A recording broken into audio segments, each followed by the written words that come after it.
It's funny how this team's biggest problem going into the year was like they need a number one center so bad. And it hasn't been the case at all. I don't think you've mentioned the center position for the past 30 minutes at all. No, it hasn't come up once. And you've gotten a miracle. It is. But I said this a lot at the beginning of the year, and people were iffy on it. But Bergeron and Krejci gave you a ton, right? I'm never saying they didn't. They were outstanding. They're incredible. I'm all for Bergeron and Krejci, but their production last year was not anything crazy. It was good, but it wasn't irreplaceable.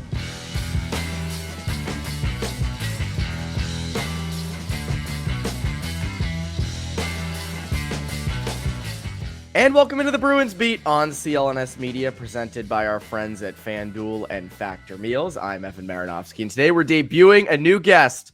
There's a new guest on the show, and it's Belle Fraser of the Hockey News. She does a lot for BU with us at New England Hockey Journal, but she does a lot of Bruins, and it's time. Belle, what is up?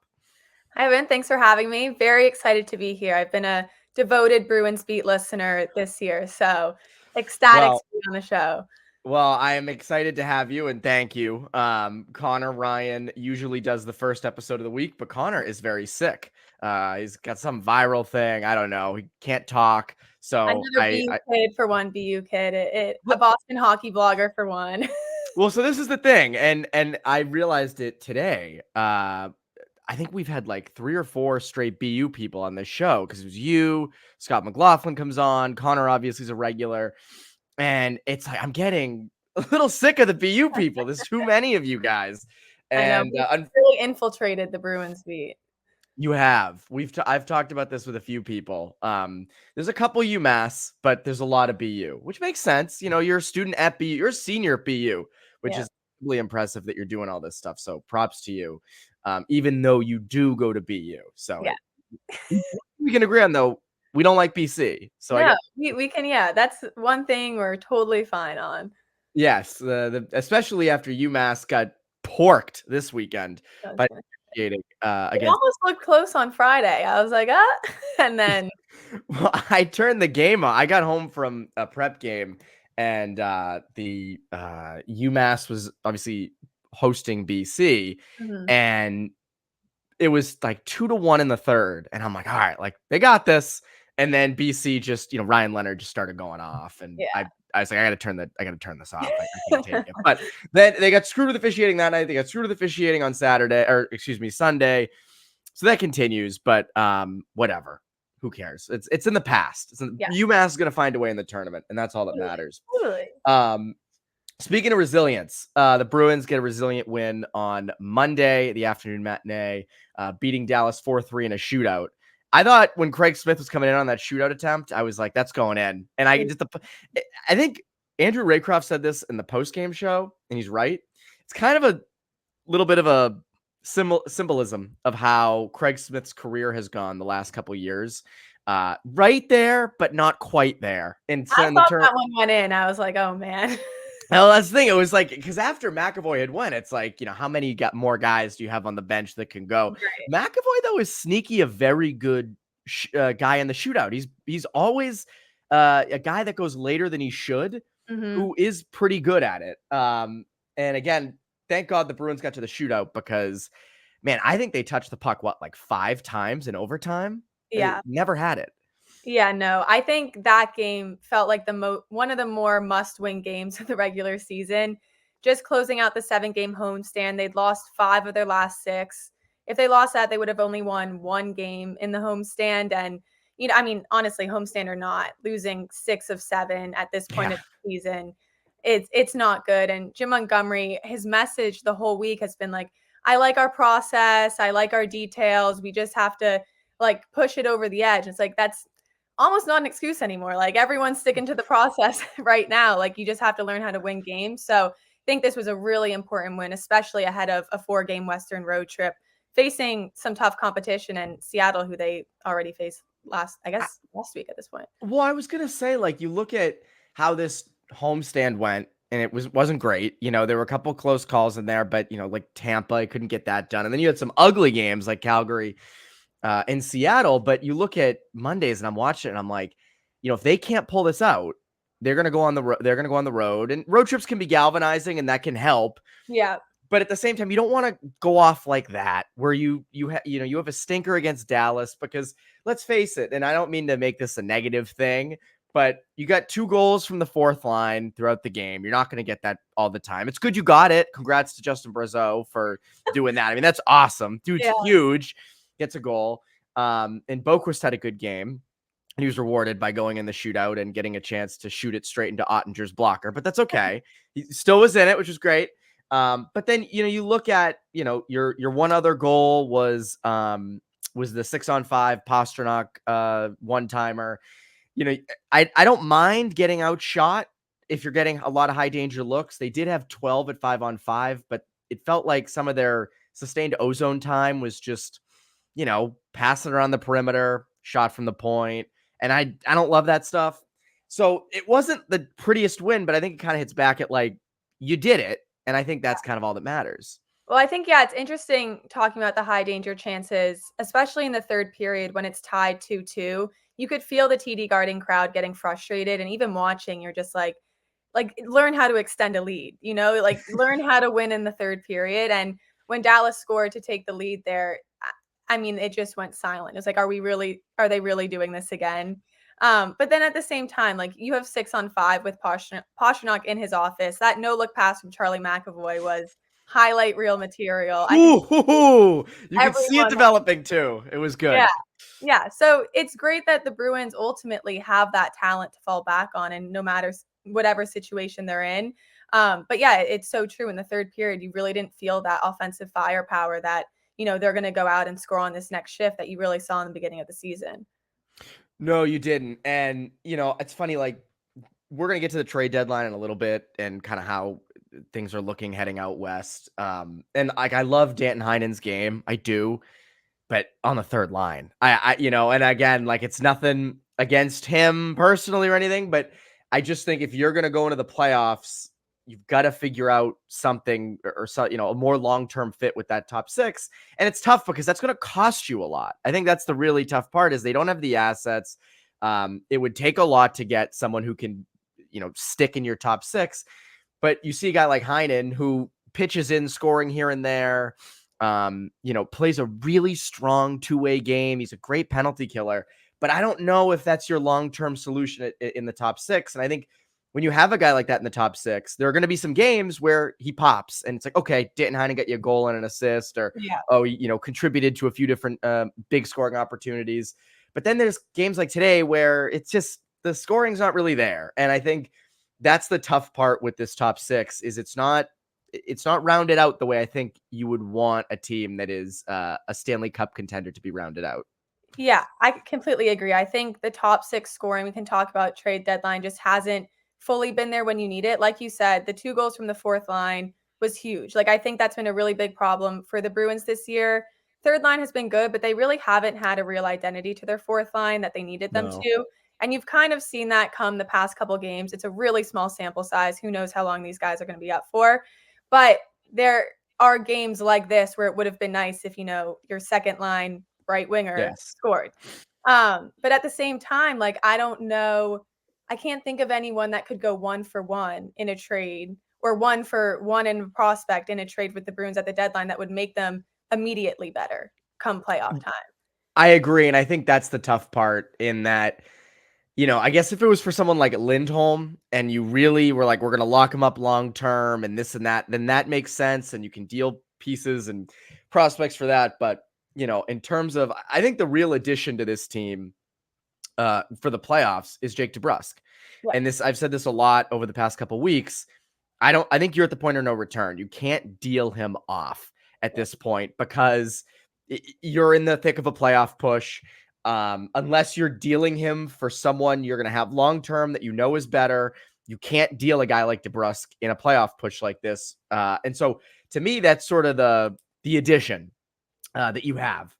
And I think that isn't the greatest thing in the world, but it is something, like that is he gets going at the right time. Because I think that's the thing with DeBrusk. This coming into this season, it's a whole story. Contract year, wants to stay in Boston now, blah, blah, blah. And it was like, he needs to be consistent.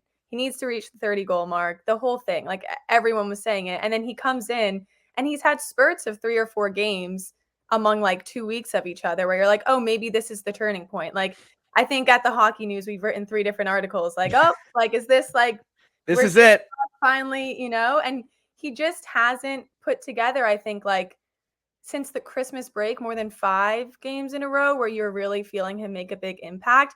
But at the same time, he's proven what he can be for this team. It's just how much patience does this team have? Does Montgomery have? Do the fans have? But I guess, I mean, like you said, it doesn't matter. Like they're past the point of return with moving DeBrusk at this point. So yeah, it's kind of just honestly up to him to kind of be the player that they need him to be at this point. I want to hit on a thing with DeBrusk that I think is important to note when it comes to kind of forecasting what he's going to do the rest of the year. But first, a quick word from our friends over at FanDuel.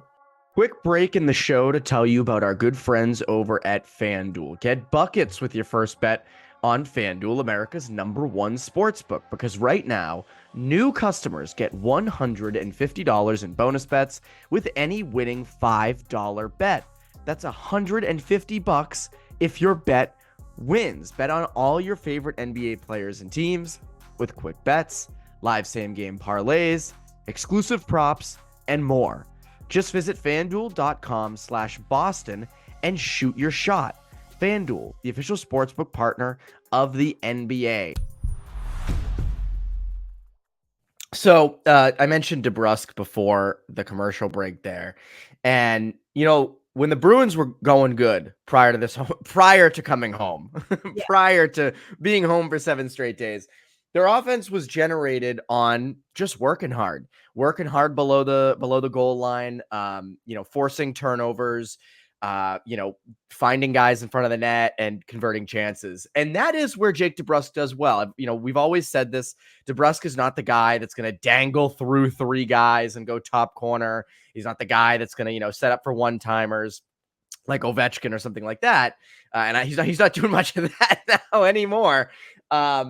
Instead, it's a lot of the gritty stuff. He's kind of got that gritty side to him. And Van Riemsdyk is similar to this too.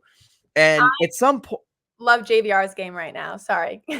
I agree. And so JVR's game right now, the little passes he makes in front of the net, how he creates offense, he's so subtle with some of these things. And there's sometimes where he tries to go through his legs and, put in a chance in front of the net that's where you notice. But there's just some small area passes he makes through like 2 defenders in front of the net where you're like, that's an NHL veteran. Like that guy's fucking been in the league a while. And so Van Riemsdyk is like that. DeBrusk, though, there is that there. It's just do it consistently. Yeah. And I think both of those guys sort of, more so DeBrusk, finding consistency, I think could really help you 5-on-5 scoring going forward. 1,000%. And Montgomery talked about this, I think, last month about DeBrusk, where when goals aren't going in for him, he kind of overthinks his game, as most players do, and almost works too hard. And it's the cliche after every loss. It's like, we need to simplify our game. We need to simplify our game. But it's true. And you've seen DeBrusk's 200-foot game really improve this year. Defensively, in the first half of the season, you're like, oh, like, is DeBrusk a two-way, like, forward more so than he was last year? And he talked about that too, just having to better the other areas of his game to help the team win when he wasn't scoring. But yeah, I think consistency is key. And just with JVR, it's funny. He was talking to the media earlier this week before his 3-point night against the Kings, saying he's kind of had to learn not to be known as a goal scorer later in his career. Like he came in kind of top 6, like he's going to score the game-winning goal every night. And he's really embraced the more like grittier net front veteran position he's had. And then he goes and scores 2 goals the next night. So he was kind of joking about that. Like it was nice to actually have them go in. But the way he's kind of embraced what he means to this Bruins team, I think has made all the difference. And a lot of these guys, like even Danton Heinen, who obviously isn't the solution to the top 6 problems, like he's been anything Montgomery needs him to be up and down the lineup. So I think that's kind of been key too, in keeping the Bruins afloat, even when they're hitting slumps like this. They're still obviously in the playoff picture. Is these guys just buying into what they need to do. And you hit it there with guys like Heinen, Frederick, Geeky, JVR, guys that going into the year, you were like, maybe third liner, but they've been guys that can step up and step into to any situation, and do well. It's just, can they do it long term? Can you sort of mix those guys up long term to generate something? I think that's kind of the big question. In terms of this upcoming trip, it's nice to end on like they did against Dallas. It's kind of a blueprint for how you're going to win in the playoffs. Jeremy Swayman makes 43 saves. You win the game. You dig up scoring from in the lineup. You beat a better team. You stick to your game, all that stuff. But are you worried about the Bruins right now? A little, yeah. I mean, I think it's a good legitimate answer. A little bit.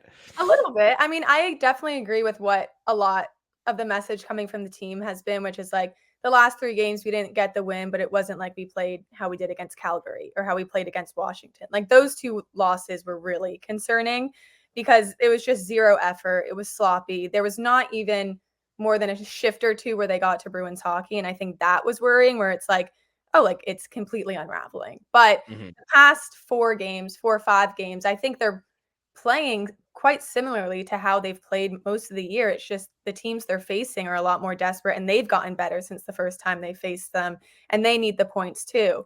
So I think a bit worried, but at the same time, it's just like the Bruins have it. Like, I know the roster doesn't look the same as it did last year. A lot of Twitter mentions being like, this is an AHL team, whatever, but it's not. Like, you look at that top 9, and that they've been pretty productive. Yes, the 4th line today all started the year in Providence, but hey, they had 4 points. Exactly. Can't argue with the scoreboard. You cannot argue with that. Yeah. But I do think too, like facing Calgary again on this road trip is going to be huge. Like, not that they shouldn't go into that game fired up, but if there's not a galvanizing force to kind of like prove yourself after the showing they had at TD Garden, I don't know what is. So I think the road trip is actually coming at a perfect time. Montgomery is joking about his wife being like, can you please go on the road? And it's true. Like he was saying, it's weird for them to be in their home routines for this amount of time. And I think team bonding, play cards, I don't know what you need to do, but I think they have to get out and kind of come together here and get through this together. Today was a good stepping point, but I think they need at least 2 dominant regulation wins out of this road trip to kind of feel like they can push through the rest of the regular season. I agree. It could not come at a better time. It really could. 7 games at home, that's great and all, but you're right. You get into the home routine.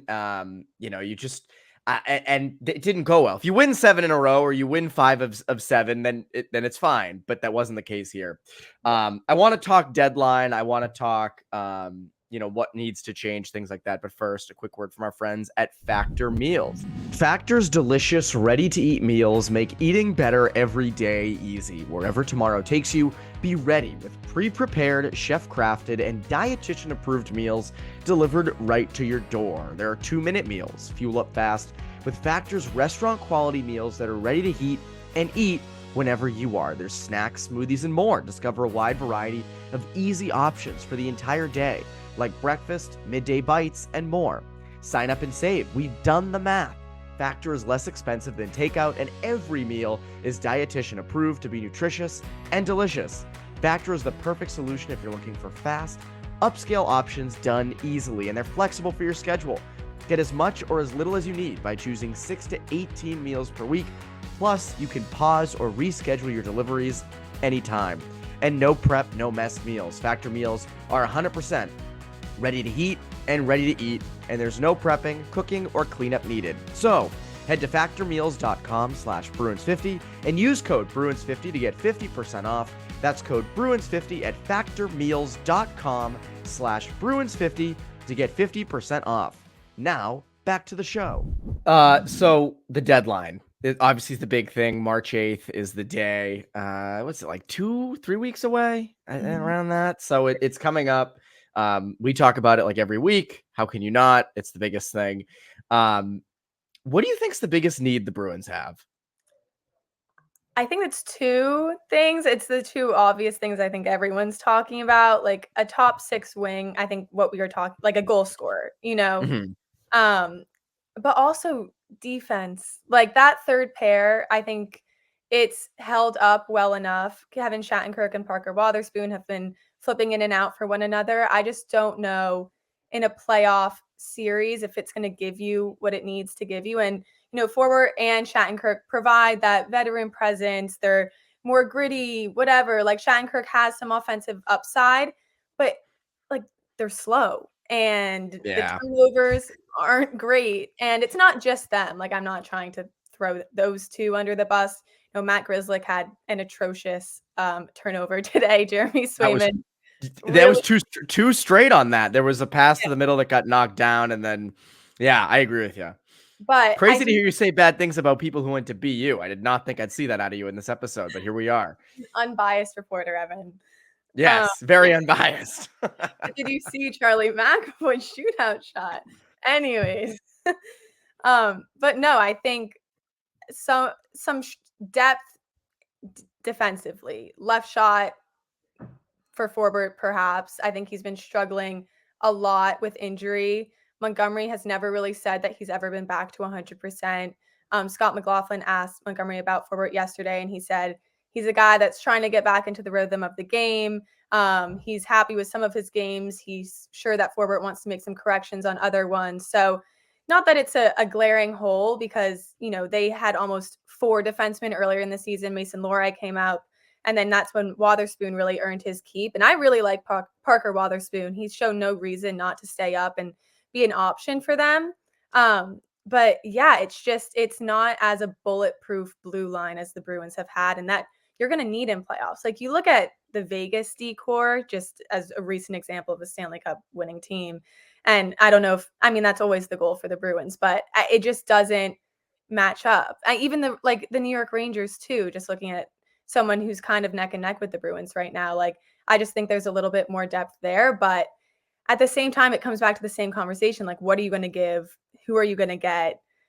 Do you just bust everyone up from Providence and hope it works out? It's interesting. I see a lot of stuff on Twitter about Forbort and people saying, he shouldn't be playing right now. He's not good enough. I couldn't disagree more. He isn't good enough right now. 100%. I mean, there were some terrible mental mistakes today. There have been numerous missed coverages in front, all that stuff. This is when you play that out of your game. This is when in February, when you are safely in the playoffs, I know Florida just overtook you for first, but that's not because your third pairing left shot defenseman is messing up and adjusting back to NHL hockey. He was out for a while. This is when you get ready. This is when you play your way back into being an everyday NHL player. But that doesn't mean you don't add at the deadline. I agree with you. Someone you can, for obvious reasons, move. No. At all. Because you're sort of stuck with, not stuck, but he's your only big guy like that plays the way he does. You have other puck movers. You don't have a lot of guys like Forbort. And when he's playing to his full potential too, like you see what he does for the team. I think Brandon Carlo has really stepped up in the past month or two to kind of pick up the slack in that puck eating, letting Hampus Lindholm kind of find his game, which he looked like he got hurt today and hasn't been playing his best hockey, but it's a balance. And I agree with you. I think Forbort isn't something you can just look over and be like, oh, he's old and slow now. Let's try to move on. But at the same time, I do think some of the Bruins struggles recently has been not being able to push the puck up in transition, turnovers in their own end, that type of thing. So yeah, like you said, it doesn't mean you don't add, but it also doesn't mean you dismantle, the veteran depth you have back there. You think back to last year. It's easy to do this, but you think back to last year against Florida in that first round, right? Where Florida just completely ruined your breakout. You could not move the puck out of your own zone in those final 3 games. And that was really, I thought, the biggest reason they lost that series. Yeah. Are you confident that this decor that's having those same problems now is going to suddenly, magically be okay come the playoffs? And I think that's sort of where I look at it. Obviously you want to have bigger guys back there that can move guys out of the way. Can Kevin Shattenkirk do that on a consistent basis? Probably not. But you never know. Yeah, maybe he can. But to me, you need depth back there. And again, it's going to be hard to find a guy who has some size, who moves the puck well. It's hard to do. But Dom Tiano tweeted out something about Alexander Carrier from the Nashville Predators. I think he's like 5'11", right shot defenseman. I'd be open to it. Again, like I'm all for adding depth to the back end at this point.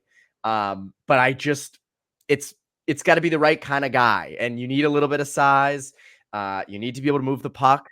I mean, that's everybody in the NHL these days, but with this team, and I think, and even guys like Hampus Lindholm, who you're relying on as sort of that number one left shot defenseman, he has his moments moving the puck, and there are times with him where there was even, I think it was today when he got hurt or looked to get hurt. He won a 50-50 battle, but then couldn't quite finish it. The guy kind of pulled him down. Now, if that's an injury, then that's an injury. I mean, I'm not trying to get on it.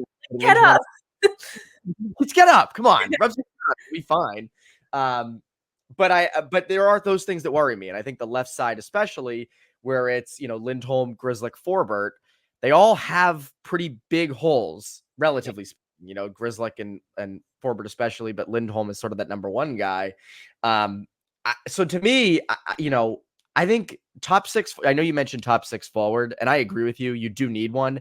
I don't know if you're getting one at this deadline. I think Lindholm and Monahan off the board, now's not really the time. You don't have the assets.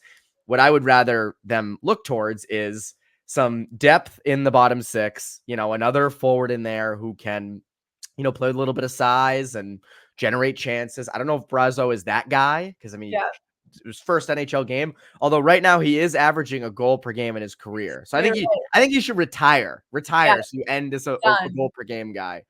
But I think you do also need depth on D. And I think you can do both. I mean, do you think they can do both? Yeah. I mean, I think I agree with you about you're probably not touching the top six. Like I can't think of anyone that would make sense in terms of a package that the Bruins would be able to give. But I agree. I think, bottoms. Can I do both? Probably. Like if you should be able to. It's not going to be blockbuster. And that's sometimes what works out the best. Like, sorry for another Rangers example. I grew up in New York. Are you from New York? My goodness. But you look at the Rangers miracle run a couple years ago, and Chris Drury brought in Andrew Kopp, Frank Vetrano, like guys that the NHL wasn't posting like big posters for on Instagram for the big trades. And they ended up being, the stars of that run. So I think it really doesn't matter about the name or the pre-trade value. It's how is it going to fit into this Bruins puzzle? Like, they don't need any defensemen. They need exactly what we talked about. I think bottom six size is really big and edge is really big. Like maybe a less talented Trent Frederick, who's a couple inches taller. Like, they need some of that Bruins grit back in their game. I think Frederick has really tried to carry a lot of that on, and they have McAvoy and whatever, but you want to be scared to skate against the team's bottom six, especially the Boston Bruins, who are known for that, especially come playoff time. So yeah, I think they can do both. I think they want to do both, especially looking at all the guys they've sent up and down the past month. Oscar Steen too. Like, Montgomery had a really interesting quote today. He said, I think Steiner gave us all that he had. And like, that was great from him, but like, we needed to make a change when you're losing, and he was the change we made. And I don't think anyone in that bottom six has particularly been the problem, but no one's been the solution either, So yeah, you got to go get someone because you have to be able to roll 4 lines too, or 3.5. If you're going to be in a series like Florida or honestly against anyone in the East right now. So I think you need that fourth line to click at some point. I think you need it bad, whether it's, to take away a team's top line. That was one thing the Bruins of a few years ago kind of had the advantage of, was you had guys like Corrali, Achari, Wagner, who could go against the team's top line and shut it down and be cool with that. I think the tough part now is they're all young. I mean, I think Oscar Steen is going to be one of those between AHL and NHL guys. I don't think there's a lot there in terms of a ceiling. I think Lauko has shown that maybe there is a little something there. I know Hags and I talked about it last week because Fluto had written about Lauko potentially being a trade candidate. Yeah. I think there's still a little more there with Lauko into what he can give you, and he intrigues me in that bottom six as someone that you should kind of see if he can keep giving you something. No, I completely agree about Lauko. Like, you kind of see glimpses of it, and every time he's in, and that goal, Richard's first goal. As a Bruin 2 games ago, that was Lauko against the boards, winning that puck battle, like really fighting for it, really set that goal up. And you're like, okay, if that was Lauko, shift to shift, that would be what great. a difference it would make. Right. So I think he's shown that he can do that. It's just he just needs to be pushed that much more. And I think Montgomery, whether he's trying to send a message or not, Lauko's also battling an upper body injury, he said. But having him in and out of the lineup, healthy scratch some games, I think it puts a fire under him to be that type of player that he was when he made that pass. So, I mean, I think there's definitely more there for him in a way that there wasn't more there for Steen. I agree. And I just, that has to click at some point. And I think the third line is close to finding an identity with guys like Geeky and those guys. But yeah, I mean, I think you don't have to do anything big. I've said this 1,000 times over the last couple of weeks. I mean, bringing it back to 2011, which Bruins fans love talking about. Everybody loves talking about it around here, obviously. Favorite year. Yeah, exactly. It's everyone's favorite year around here.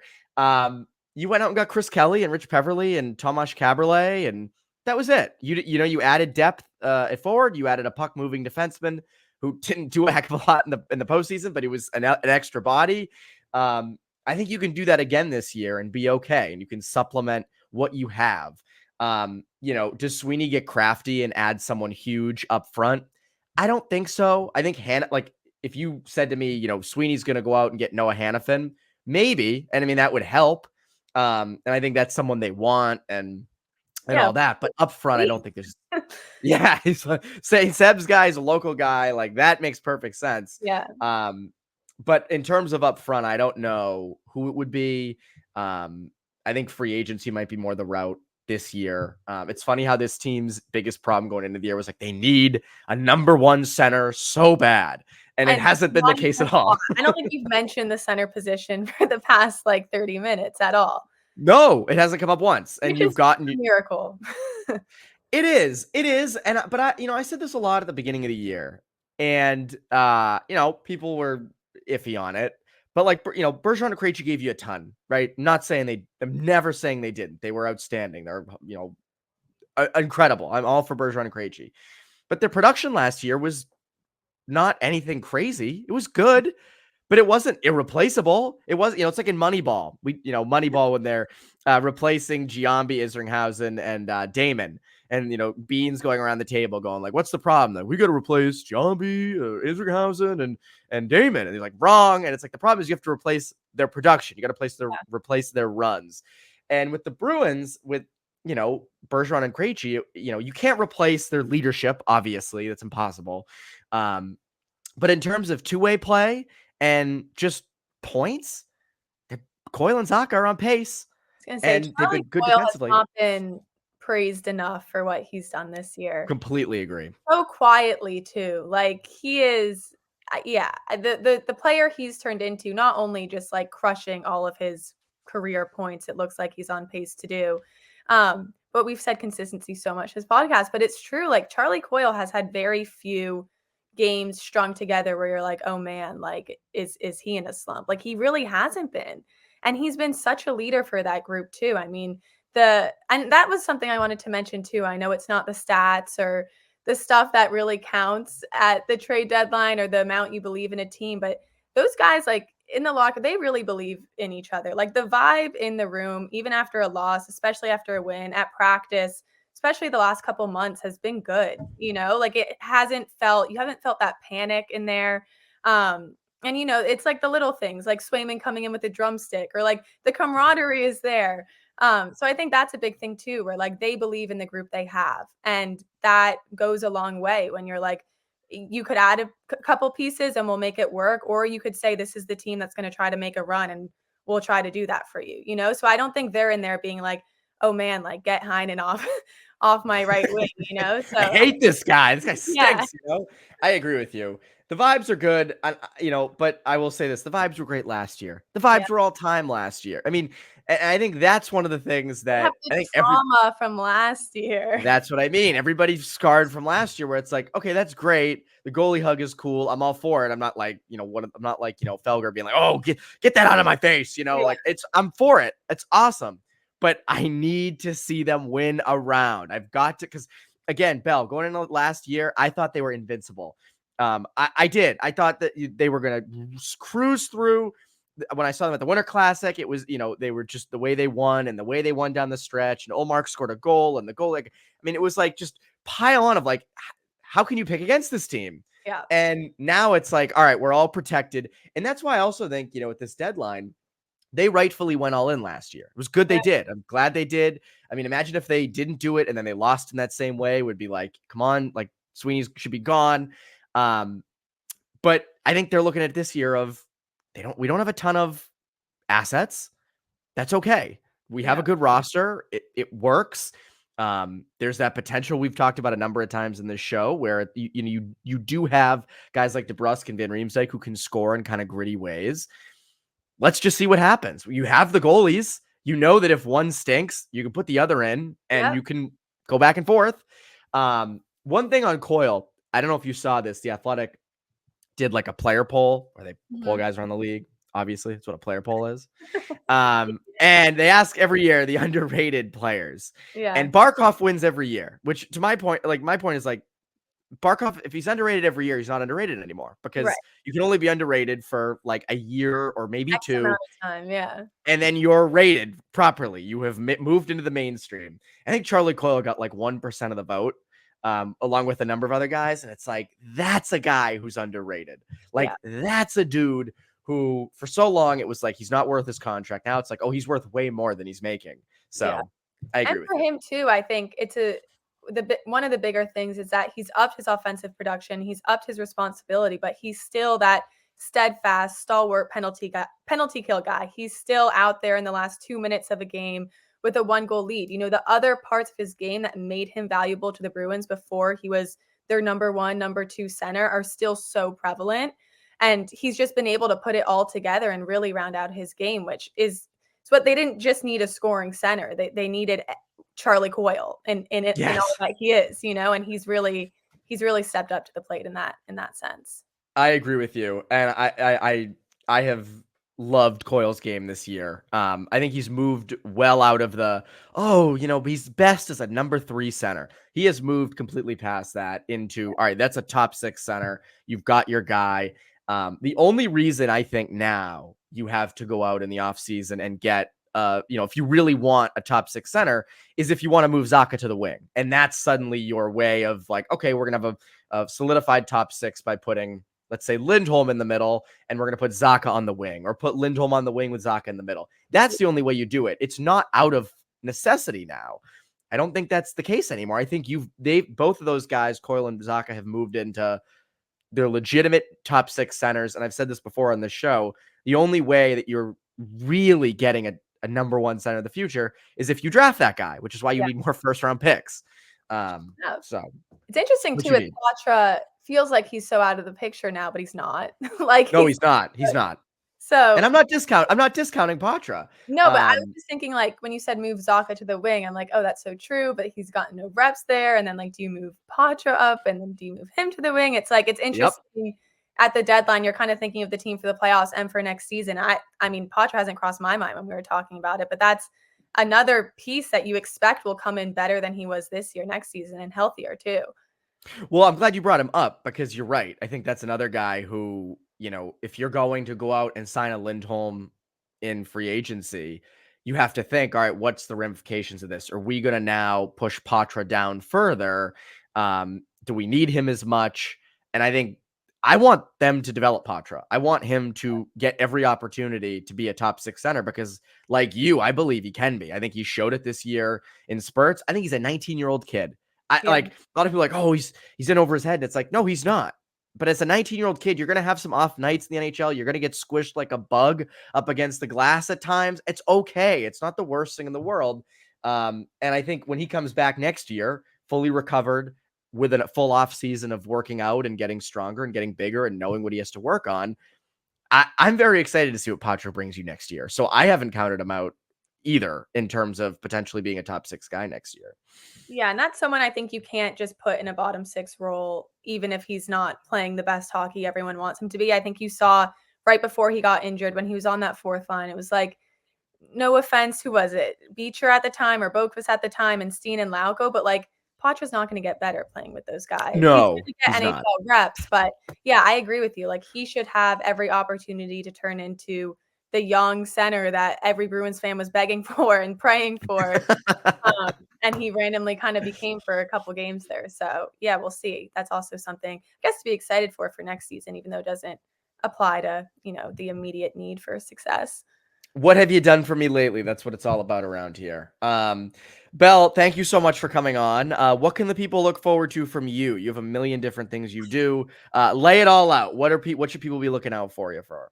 Okay. Well, first, thanks for having me on. This is very fun. Of course. For Bruins coverage, it's the Hockey News Bruins site. My Twitter is Belle Fraser 1. The link to the Hockey News is there. Previews, recaps, opinions, siders, Twitter updates, we're at practice, games, etc. If you're a Boston University Terrier fan, which I'm sure everyone is, because how couldn't you be? Boston Hockey Blog, the Daily Free Press, full coverage of both men's and women's seasons, bostonhockeyblog.com, same on Twitter. And then New England Hockey Journal, save the best for last. Working with Evan and Pat, Josh, Mark, the crew. What a squad. That's a real freaking squad. What a squad that is. But yeah, everyone knows the New England Hockey Journal. So yeah, that's about it. Well, Belle, we'll have to have you on again after the trade deadline or whenever. But Belle, thank you so much for coming on. And that's been this Bruins Beat. I'm Evan Marinofsky. Bruins Beat listeners, have a great rest of your week.